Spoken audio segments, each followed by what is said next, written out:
802 PRE, doing a quick pistol caliber can comparison. We'll be comparing the Omega 9K from Silencer Co. to the Huxwrx Rad 9K. Got the Omega 45K, followed by the Cat Alley Cat 36, their mob equivalent, if you will. All are set up on tri-lug mounts.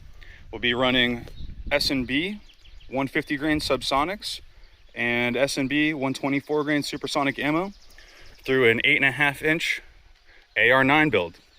The magazines are loaded up with 5 subs, 5 supers, 2 subs, 2 supers, 2 subs, 2 supers.